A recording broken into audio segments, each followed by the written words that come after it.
My name is Lily Sullivan, and I'm 32 years old. For 15 years, my wealthy parents treated me like their personal servant while my younger sister Sarah lived like royalty. Every holiday, every family gathering, I was in the kitchen while she entertained guests. But last Christmas Eve, when my mother demanded I cook for 25 of Sarah's VIP friends with just 24 hours' notice, something inside me finally snapped. What happened next didn't just change our family dynamic. It exposed a secret that left everyone, including a Fortune 500 CEO, completely speechless. Before I tell you how I went from being the family maid to having my parents beg for my forgiveness, please take a moment to like and subscribe, but only if you genuinely enjoy stories about justice being served. I'd love to know where you're watching from and what time it is there. Drop a comment below. I read every single one. Now let me take you back to that December evening when everything changed.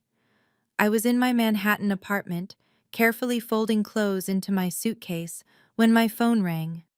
The caller ID showed Mom, and I already knew this wouldn't be a pleasant conversation. In our Connecticut family home, Christmas decorations sparkled on every surface. I knew because I'd been the one hanging them every year since I was 17. Lily, cancel whatever silly plans you have for tomorrow, my mother Margaret said without even a hello. Her voice had that familiar commanding tone that brooked no argument. I continued folding my business blazer. What's happening tomorrow? Sarah's hosting her networking group for Christmas Eve dinner. Very important people, Lily. 25 guests, including executives from Pinnacle Corporation. She paused, and I could practically hear her smirk through the phone. You'll need to arrive by noon to start cooking. 7 main courses, 10 sides. The menu's already planned.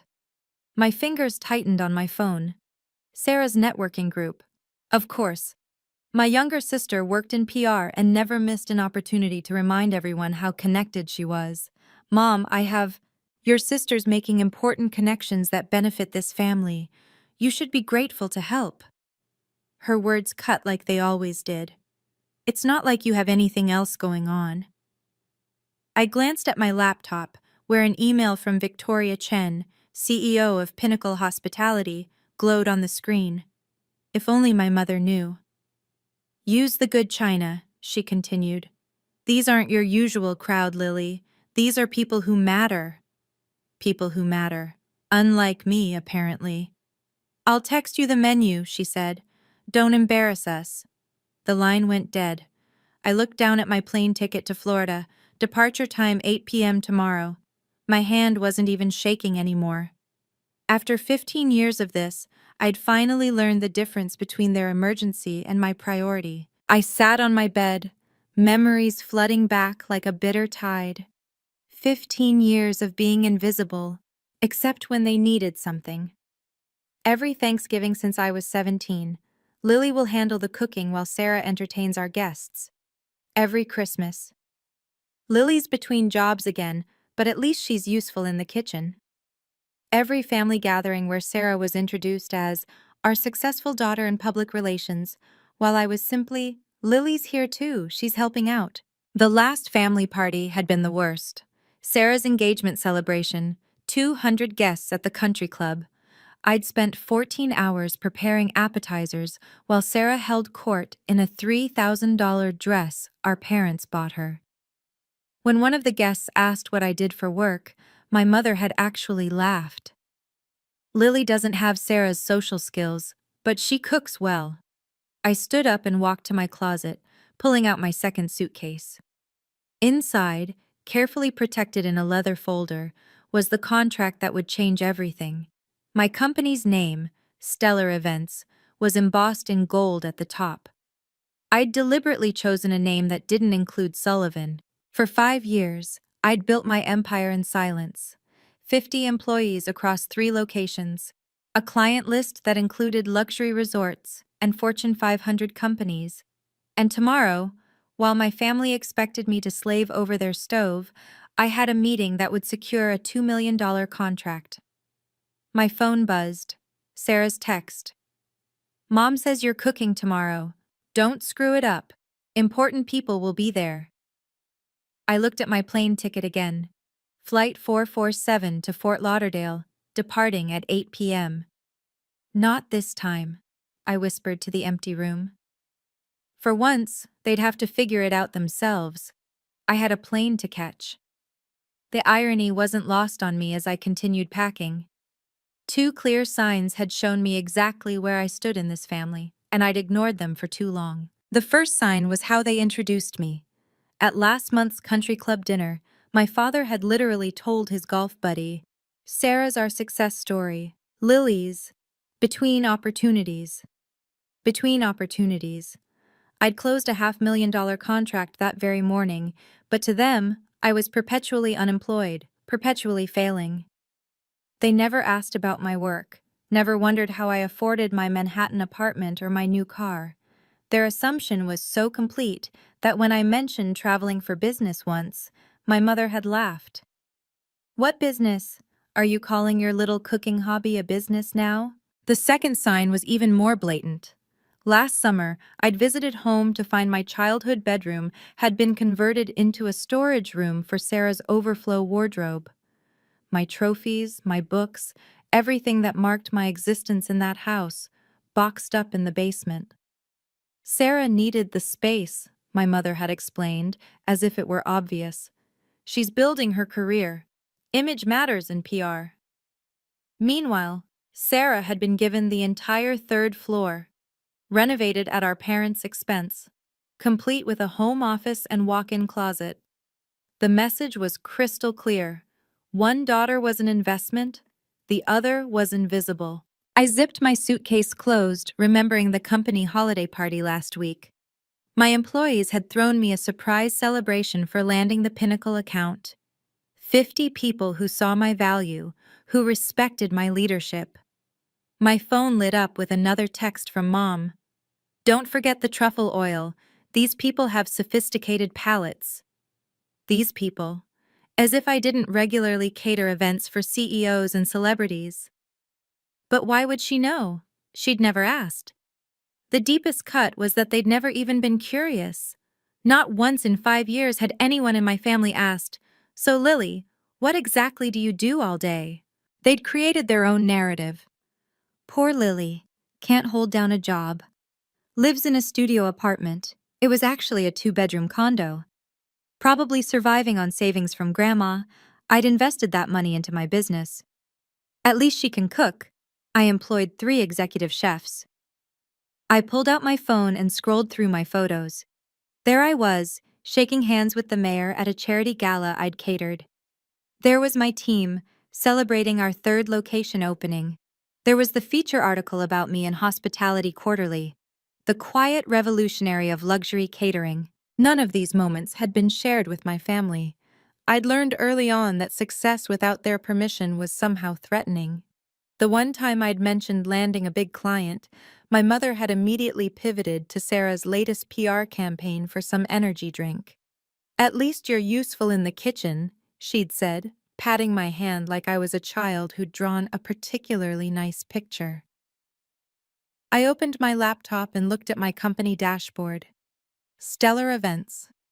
Established without a penny from my parents, built without the Sullivan name, thriving without their approval.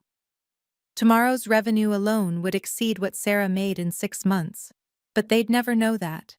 My assistant had texted earlier. "Forbes wants to feature you in their 40 Under 40 issue. They're especially interested in your story of building the business without family support." Without family support. If only Forbes knew the half of it. My family hadn't just withheld support. They'd been actively blind to my existence beyond their kitchen. If you've ever felt invisible in your own family, or been treated like your success doesn't matter, you'll understand why I did what I did next. Drop a comment below. Have you ever had to hide your achievements from toxic family members? I read every comment, and it means the world to know I'm not alone in this. And if you're finding value in this story, please consider subscribing. We're building a community of people who refuse to let others dim their light. Now let me tell you about the text message that changed everything. My phone buzzed with a calendar reminder, and reality hit me like cold water. If I stayed silent and played the servant tomorrow, I'd lose everything I'd worked for. The Pinnacle hospitality contract wasn't just another deal, it was the deal. $2 million, exclusive catering rights to their 5 Florida resorts, and a partnership that would put stellar events on the national map. The meeting was December 26th at 9 a.m., non-negotiable. Victoria Chen, Pinnacle's CEO, had been crystal clear. I'm flying back to Singapore on the 27th, Lily. If we don't finalize this in person, the board will go with our second choice. Our second choice. My competitor, who'd been circling this contract like a vulture. But it wasn't just about the money. 50 employees were counting on me. Maria, my head chef, had just put an offer on her first house based on the expansion this contract would bring. James, my operations manager, was planning to bring his kids to better schools. This wasn't just my dream anymore, it was theirs too. I pulled up my bank statements. Yes, I was successful, but this contract would change everything. It was the difference between being a regional success and becoming a national player, the kind of opportunity that comes once in a career. My phone rang. It was my CFO. Lily, just confirming you'll be at the resort tomorrow evening for the pre-meeting dinner with Victoria's team? I'll be there, I said, looking at my packed bags. Good. Victoria specifically mentioned she's excited to meet the CEO who built such an impressive company without any family money or connections. She said it's rare to find that kind of authentic success. Without family money or connections. If she only knew how true that was. My phone pinged with an email from my mother. The subject line, urgent, Christmas Eve menu. My stomach turned as I opened it. 7 main courses, 10 sides, dietary restrictions for 5 guests, wine pairings, dessert selection. The level of detail was staggering. She'd planned every single dish, every garnish, every serving plate. Use the Waterford crystal and the silver with the monogram, she'd written. These are important people, Lily. One of them is Victoria from Pinnacle Corporation. She could be valuable for Sarah's career. I nearly dropped my phone. Victoria. Victoria Chen was going to be at my parents' house? I quickly scanned the guest list my mother had attached. There it was, clear as day. Victoria Chen, CEO, Pinnacle Hospitality. My heart raced as I processed this impossible coincidence. The same woman I was meeting in Florida was going to be at my parents' house, expecting to be served by their unemployed daughter. Another text from Sarah popped up. Mom says Victoria Chen will be there. She's huge in hospitality. I'm hoping to pitch her on PR services. Don't embarrass me with your amateur cooking. Amateur cooking. I'd just catered Victoria's company retreat for 500 people last month, though we'd handled everything through my executive team. She'd never met me in person. That was scheduled for tomorrow. I sat down hard on my bed, the weight of the decision crushing me. Stay and serve the woman who was about to make me a millionaire, pretending to be a failure? Or leave and risk my family's wrath, but secure my future? My Uber notification popped up. Your ride to JFK Airport is scheduled for 6:30 p.m. tomorrow. I looked at the menu again, then at my contract, then at my plane ticket. The choice had never been clearer. I made my decision. I picked up my phone and dialed my mother's number. She answered on the first ring. Finally, I was starting to worry you weren't taking this seriously. Mom, I can't do it. Silence. Then her voice turned sharp. What do you mean you can't? I have a business trip. I'm flying to Florida tonight. Don't be ridiculous. Her voice rose. What possible business could you have? An important meeting. She actually laughed. Lily, stop being selfish. Your sister needs this.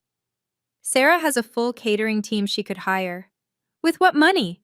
Do you know how expensive that is? I bit my tongue. The irony of her asking me about catering costs while talking to someone who owned a catering company was almost too much. Family comes first, she snapped. Or are you too selfish to understand that? I understand perfectly. Family comes first when you need something from me. How dare you? When's the last time you asked about my life, Mom? We know about your life. You're between jobs, living in that tiny apartment. I'm a CEO. Another laugh, this one cruel. A CEO of what? Your imaginary company? It's not imaginary. I have 50 employees. Lily, enough with the fantasies. Sarah needs this. You owe us. I owe you? We raised you, fed you, kept you in our home, while treating me like hired help. You're being dramatic. What else do you have to do? Sit in your apartment alone on Christmas? I looked at my business class ticket. I have a flight at 8 p.m. Cancel it. No. If you leave, don't bother coming back. The threat hung between us, the same one she'd used so many times before. Usually it worked. Usually I caved. Then I guess this is goodbye, I said quietly. You can't be serious. I'm done being the family servant, Mom. I'm done being invisible until you need something. You ungrateful. I hung up. My hands were shaking, but for the first time in 15 years, it wasn't from fear or anger. It was from freedom. My phone immediately exploded with texts from Sarah. What did you just do? Mom's having a meltdown. Stop being so dramatic and get over here. I turned off my phone and continued packing. They'd figure it out. They always did when they had to. I turned my phone back on to set one thing straight. It rang immediately. Sarah. What is wrong with you? She screeched. Mom's calling all the relatives saying you've lost your mind. I have a business meeting. On Christmas Eve? Stop lying. I'm not lying. This is about that stupid fight last month, isn't it? When Mom gave me your room? My room was converted to your closet years ago, Sarah. And no, this is about my actual career. What career? You cook sometimes. I own a catering company. Sure you do. Her voice dripped condescension. Look, I'll pay you to cook. How's $200? I almost laughed. My day rate for personal chef services was $5,000, not that she'd ever know. This is non-negotiable, Sarah. I'm not coming. Mom will disown you. That's her choice. You're really going to ruin Christmas? Ruin my networking opportunity? Victoria Chen will be there. Then hire a caterer. On Christmas Eve?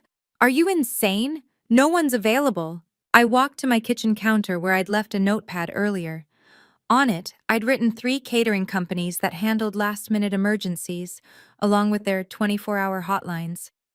It was more than they deserved, but I wasn't completely heartless. I left a note on my kitchen counter with some numbers. I'm not driving to Manhattan to get your stupid note. Then Google emergency catering services. You're being selfish. I'm being professional. My business requires me to travel. What business? She screamed. Stop pretending you're something you're not. The Uber notification popped up. Your driver will arrive in 2 hours. I have to go, Sarah. If you do this, you're dead to us. I'm already invisible to you, what's the difference? I hung up and turned off my phone completely. On the kitchen counter, I placed the note with the catering numbers in clear view, just in case they somehow came by. Next to it, I left a copy of my business card, the one that read, Lily Sullivan, CEO, Stellar Events. They wouldn't come. They wouldn't see it. But at least I'd know I tried to help, even as I chose myself for the first time. The plane lifted off from JFK at exactly 8:07 p.m., and I finally exhaled. Below me, Connecticut disappeared into a blur of lights. Somewhere down there, my mother was probably frantically calling every relative, painting me as the ungrateful daughter who abandoned family on Christmas. I pulled out my laptop and opened the Pinnacle contract one more time. There it was, Clause 15.3. CEO presence required for all strategic planning sessions. Victoria had insisted on that clause herself, saying she only worked with founders who were hands-on. My email inbox showed 17 new messages from Victoria's team, all confirming tomorrow's schedule. The pre-meeting dinner at 7 p.m. The formal presentation at 9 a.m. on the 26th. The contract signing immediately after. pending board approval. I clicked on Victoria's latest email. Looking forward to finally meeting you in person, Lily. I've been following Stellar Events' growth for 2 years. Your reputation precedes you. My reputation. If only she knew that the same woman she was about to partner with was supposed to be serving her dinner at my parents' house right now. A text from my assistant came through the plane's Wi-Fi. Forbes wants to know if they can mention your family background in the article. They're interested in the built from scratch without family support angle. I typed back, tell them the article runs December 27th, correct? Yes, it goes live at midnight on the 26th. Perfect timing. By the time my family realized who I really was, the contract would be signed and the news would be public. I pulled up the draft of the Forbes article they'd sent for approval. The headline read, "From Invisible to Invaluable: How Lily Sullivan Built a Catering Empire Without a Dollar of Family Money." The universe, it seemed, had a sense of humor about timing. The Pinnacle Resort suite took my breath away. Floor-to-ceiling windows overlooked the Atlantic, and a bottle of champagne waited on ice with a handwritten note. "Welcome, Ms. Sullivan. Looking forward to our partnership. Victoria Chen." I set down my bags and checked my phone. 47 missed calls from my mother, 18 from Sarah, even 3 from my usually silent father. I deleted the voicemails without listening. Instead, I opened my email to find something that made me smile. My PR manager had sent the final proof of the Forbes article with a note. "They've moved you to the cover story. It'll be on every newsstand December 27th. The cover. My photo. Professional, confident, nothing like the invisible daughter my family knew, would be on Forbes's cover. The article detailed everything. How I'd started with $5,000 saved from waiting tables, how I'd built the company without investors, how I'd specifically chosen to succeed without trading on my family's connections. Another email caught my eye from Victoria herself. "Lily, I'll be arriving late to tomorrow's dinner, coming straight from a social obligation in Connecticut. Hope that's all right." Connecticut. She was at my parents' house right now, probably wondering where the promised elaborate dinner was. My assistant texted again. "The Forbes reporter wants to know if you'll mention your family's reaction to your success." I thought about it. "Tell them my family will find out when everyone else does, when the magazine hits stands." That's cold, boss. I love it. I walked to the window, watching the waves crash against the shore. In 12 hours, I'd signed the biggest deal of my career. In 36 hours, my face would be on every Forbes magazine in the country. Sometimes the best revenge isn't revenge at all.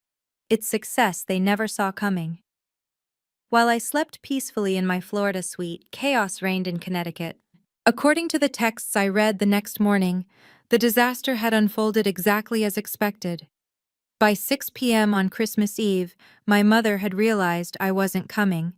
The kitchen remained pristine and empty, the refrigerator stocked with only basic ingredients, and 25 hungry guests were arriving in an hour. Sarah's panicked texts told the story. "Mom's losing it.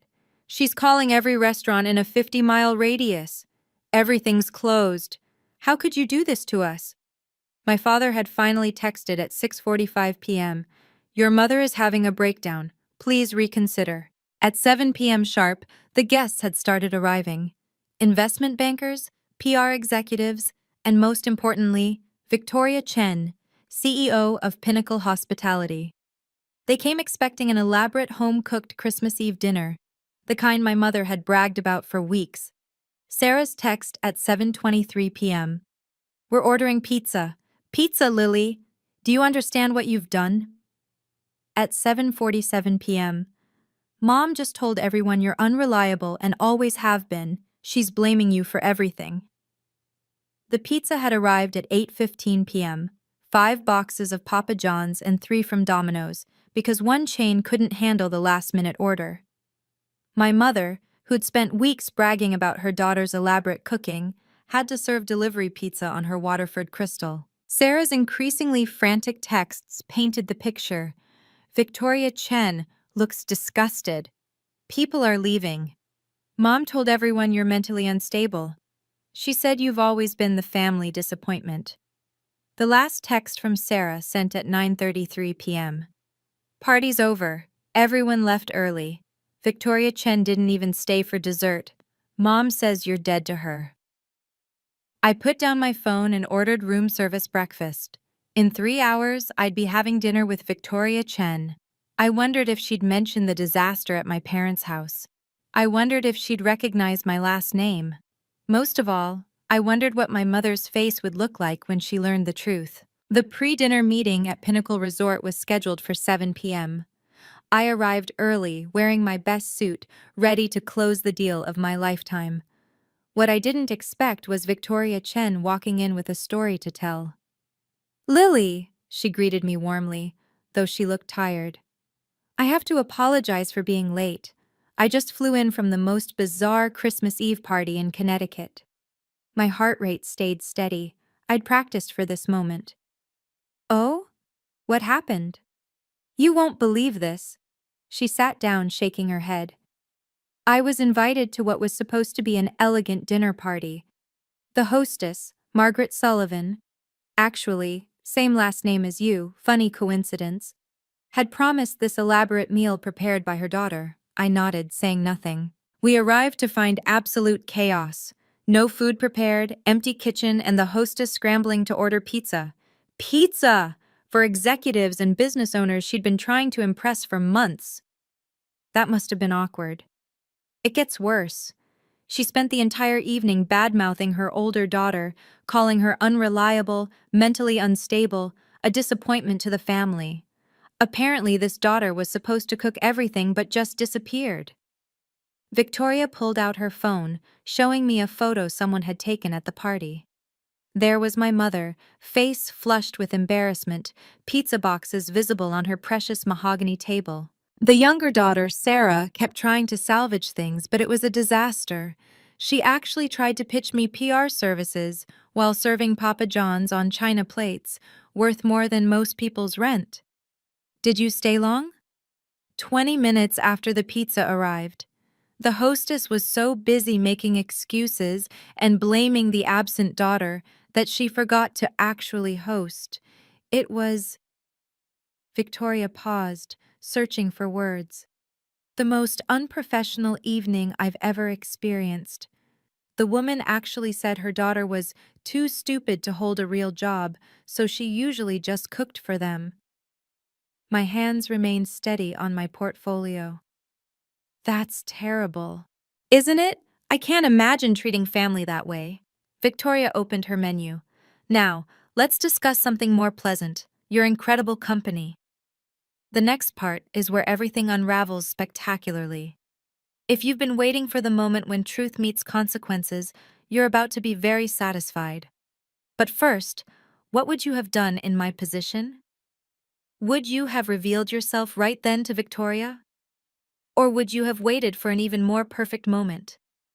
Let me know in the comments. I love hearing different perspectives. And remember, if this story resonates with you, that subscribe button helps us reach others who need to hear it. Now, for the moment that changed absolutely everything. The next morning, December 26th, I stood in Pinnacle's boardroom, ready to present to Victoria and her team. The contract was on the table, the presentation was flawless, and everything was going perfectly. Until Victoria's assistant walked in with an iPad. "Ms. Chen, you need to see this. There's a photo from that Connecticut party going viral on LinkedIn."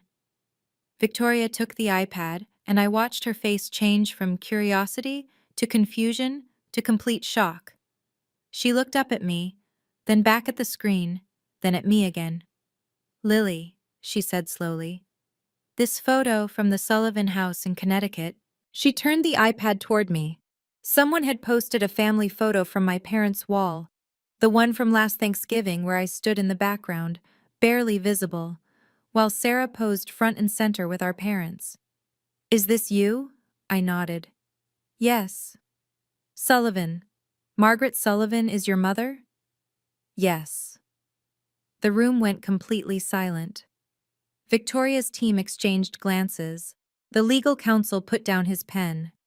"The woman who called you unreliable, mentally unstable and unemployable.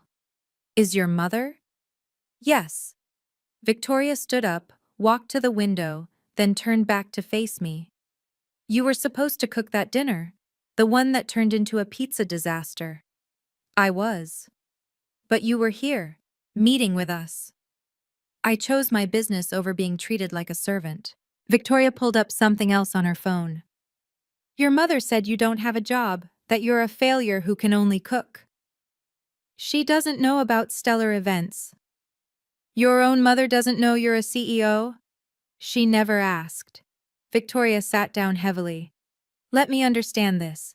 Your family has no idea that you run one of the most successful catering companies on the East Coast? None. They don't know about your 50 employees, your 3 locations, this $2 million contract we're about to sign? They think I'm unemployed and living in a studio apartment. Victoria's business partner, James, spoke up. I'm sorry, but I need clarification. The woman serving pizza on Waterford Crystal last night has no idea her daughter could have catered that entire event with 5-star quality? She's never asked what I do for a living. She just assumes I'm a failure.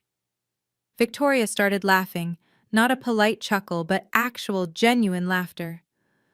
Oh my God, she spent the entire evening complaining about her disappointment of a daughter, and that daughter is you, the CEO I've been trying to partner with for 2 years. She looked at her team. Gentlemen, I think we're about to sign the most interesting contract of our careers. Victoria pulled out her phone again, this time opening Google. I have to know something, she said, typing my name. The search results loaded instantly. Oh my God. She turned her phone toward her team. Look at this. The first result was my Hospitality Quarterly feature. The second was the announcement of my James Beard Award nomination. The third was a Wall Street Journal piece about women entrepreneurs. Your family doesn't know about any of this? Before I could answer, her assistant rushed in again. Ms. Chen, you'll want to see this. Forbes just announced their 40 under 40 cover story for tomorrow. He projected it onto the boardroom screen. There I was, professional headshot front and center, with the headline, From Invisible to Invaluable, How Lily Sullivan Built a Catering Empire Without a Dollar of Family Money. Victoria read the preview aloud. Sullivan, 32, built stellar events from a $5,000 investment into a multi-million-dollar enterprise, deliberately avoiding any family connections or support. I wanted to prove that success doesn't require a famous last name or family money, Sullivan states. She looked at me. This goes live tomorrow? At midnight tonight. Your family still doesn't know? They will when everyone else does. James whistled low. Your mother is going to see her unemployable daughter on the cover of Forbes. Victoria's assistant was now scrolling through the article preview. It says here you have a 6-month waiting list for events. Is that true? 8 months for peak season, Victoria stood up. I need to make a phone call. She stepped out of the room, and we could see her through the glass, talking animatedly on her phone. She returned 5 minutes later with a strange smile. I just called Margaret Sullivan. My stomach dropped. You what? I told her I was very disappointed in last night's event and that I'd be taking my business elsewhere. She begged me to reconsider, said it was all her older daughter's fault. Victoria. Then I told her I'd just signed a $2 million contract with the most talented entrepreneur I know. She asked who? I said, your daughter, Lily Sullivan, CEO of Stellar Events. The room was silent. The sound she made, Victoria continued, was like all the air had been sucked out of her lungs. Then she hung up on me. My phone, which I'd kept on silent, showed 47 missed calls in the last 3 minutes, all from my mother. Victoria extended her hand across the table. Ms. Sullivan, let's sign this contract. I believe we have a partnership to celebrate. As I signed my name on the $2 million contract, my phone lit up with a text from my father. Your mother just fainted. What the hell is Stellar Events? The contract was signed, champagne was poured, and my phone wouldn't stop buzzing. I finally excused myself to check the messages. Mom, Answer your phone now. Sarah. Is this some kind of sick joke? Dad. Your mother is hysterical. Please call. Sarah. Victoria Chen just told everyone you're a CEO? Mom. This is cruel, Lily, pretending to be successful to humiliate us. I walked back into the boardroom where Victoria and her team were still celebrating. My family thinks I'm lying about being a CEO. Victoria's eyes gleamed. Would you like me to send them something? Before I could respond, she was taking a photo of me with the signed contract, the Pinnacle executive team, and the champagne. She typed quickly and hit send. I just posted it on LinkedIn, she said, tagged Stellar Events, Pinnacle Hospitality, and Margaret Sullivan of Connecticut. The post read, thrilled to announce our 2 Meller partnership with Stellar Events and their brilliant CEO, Lily Sullivan. Her company's excellence in luxury catering will elevate Pinnacle's guest experience across all properties. Amazing to work with someone who built their empire from scratch. Within minutes, the post had dozens of likes and comments. Industry leaders I'd worked with for years chimed in with congratulations. Previous clients shared their experiences with Stellar Events. My phone rang. Sarah. I answered on speaker, with Victoria's permission. This can't be real. Sarah's voice was shaking. It's real. You've been a CEO this whole time, 5 years. Why didn't you tell us? You never asked. You all assumed I was a failure and treated me accordingly. Mom's having a breakdown. She's calling all her friends trying to explain. Everyone saw Victoria's post. That's not my problem anymore. How can you be so cold? I looked at Victoria and her team, all successful professionals who'd never once questioned my worth. I'm not cold, Sarah. I'm done. I'm done being invisible until you need a cook. I'm done being the family disappointment. I'm done pretending to be less than I am to make you comfortable. But we're family. Family doesn't treat each other like servants. Call me when you're ready to meet Lily Sullivan, the CEO, not Lily the cook. I hung up. Victoria raised her champagne glass. To boundaries. We all toasted, and for the first time in my life, I felt truly seen. That evening, I finally called my mother back. She answered before the first ring finished. How could you do this to us? She was crying, actually crying. Do what exactly? Humiliate us. Victoria Chen told everyone at the country club about your company.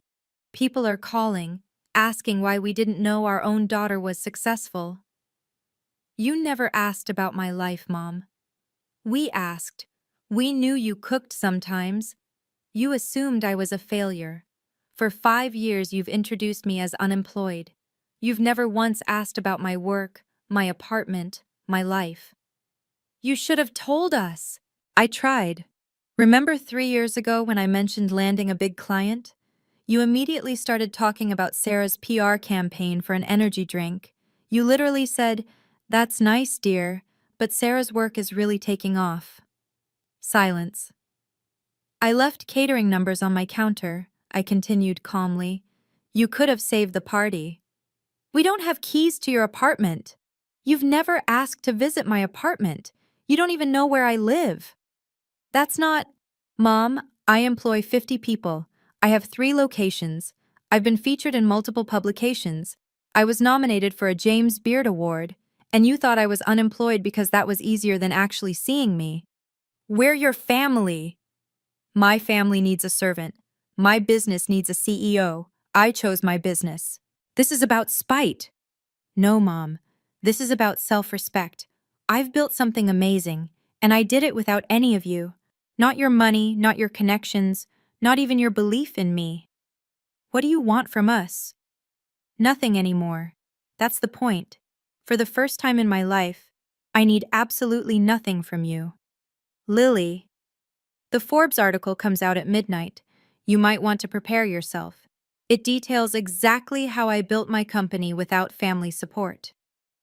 You told Forbes about us? I told Forbes my truth. If that embarrasses you, maybe you should think about why. I heard my father's voice in the background. Margaret, maybe we should listen. I'm done listening. My mother snapped at him, then to me. You've destroyed this family. No, Mom. I've finally built my own life. Call me when you're ready to be part of it, as equals, not as master and servant. I hung up gently, feeling lighter than I had in years. The social consequences came swift and brutal, but not for me. Within 48 hours of Victoria's LinkedIn post, my family's carefully curated reputation had crumbled. The country club gossip mill was working overtime, and Sarah's panicked texts told the story. Pinnacle just canceled our PR contract. Victoria Chen said they don't work with people who lack family values. That was a $500,000 annual loss for Sarah's firm. Mom got removed from the charity board. They said it was unrelated, but everyone knows. Dad's golf buddies are asking him how he didn't know his own daughter was a millionaire. The Forbes article had gone viral in our Connecticut social circle. The headline alone, "Built without a dollar of family money," was damning enough. But the quote that really destroyed them was buried in paragraph 3. My family assumed I was unemployed. It was easier to build an empire in silence than to fight their assumptions. My father finally called me directly, something he hadn't done in years. "Lily, I need to say something." I waited. "I knew you were doing something with catering. I saw the business registration years ago when mail got mixed up. But your mother was so certain about who you were supposed to be. I should have spoken up. I'm ashamed." It was the most honest thing he'd said to me in 15 years. "Why didn't you?" I asked. Because it was easier to let her narrative stand than to fight it. "I see now that made me complicit.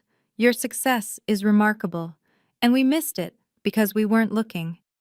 "Dad, your mother's lost 3 charity positions. Sarah's firm is hemorrhaging clients. Everyone wants to know how we could treat our successful daughter like hired help while praising Sarah for mediocre PR work. I never wanted to hurt anyone." "You didn't hurt us, Lily. We hurt ourselves. We created a story where you were the failure and Sarah was the success. And now everyone can see we were blind." He paused. "That pizza disaster is already country club legend. Margaret Sullivan, who bragged about her entertaining for years, serving Papa John's on Waterford Crystal while her CEO daughter was signing million-dollar deals." Despite everything, I felt a twinge of sympathy. "Dad, don't apologize. We earned this. Every single consequence." While my family dealt with their social catastrophe, my life exploded in the best possible way. The Forbes article had included a photo of me at the Pinnacle signing, champagne in hand, surrounded by executives who valued my work. The contrast to my family's Thanksgiving photo, where I lurked in the background like hired help, wasn't lost on anyone. Within a week of publication, Stellar Events received over 200 inquiries. High-end clients who'd been on the fence suddenly wanted to work with the CEO who built an empire from scratch. My inbox was flooded with interview requests, speaking engagements, and partnership proposals. Victoria Chen became my biggest champion. She introduced me to her network, telling everyone the story of the Christmas Eve disaster with barely concealed glee. "Imagine," she'd say, "having a golden goose in your house and treating it like a servant duck." 3 major contracts came from those introductions alone, worth a combined $10 million. I hired 20 new employees to handle the growth, promoting Maria to executive chef and James to COO. During our expansion meeting, Maria said something that stuck with me. "You know what I love most about this company? You built it for people who were overlooked. Half of us were told we'd never amount to anything." She was right. I'd unconsciously hired people like me, talented individuals who'd been dismissed, overlooked, or underestimated. My assistant forwarded me a text from a reporter. "Your story is everywhere. Food Network wants to discuss a documentary." Working title: Invisible to Invaluable, The Lily Sullivan Story. But the best moment came when I received an invitation to speak at Cornell's School of Hotel Administration. My dream school. The one my parents had said was too ambitious for me. The topic? Building success without permission, creating your own path in hospitality. As I reviewed my speaking notes, my phone buzzed with a text from my mother. We need to talk, please. I looked at it for a long moment. Then I archived it and went back to planning my future. Success, I'd learned, was the best response to disrespect. But boundaries? Boundaries were the best gift I could give myself. 3 months later, I agreed to meet my family at a neutral location, a quiet restaurant in Manhattan, my territory. They looked different. Smaller somehow. My mother had lost her imperious edge, Sarah her smugness, and my father seemed to have aged years. Before anyone speaks, I said, setting down a single sheet of paper. These are my terms. They leaned in to read. 1. Equal respect or no contact. 2. No more servant treatment, ever. 3. Public acknowledgement of my success. 4. Genuine apology, not just words. 5. Therapy. Family and individual, this is non-negotiable, I continued. I'll be your daughter, not your servant. Your sister, not your staff. Those are my terms. My mother's eyes filled with tears. Lily, we've lost everything. My reputation, Sarah's clients. That's not my responsibility, Mom. We know, my father interrupted. We're not here to blame you.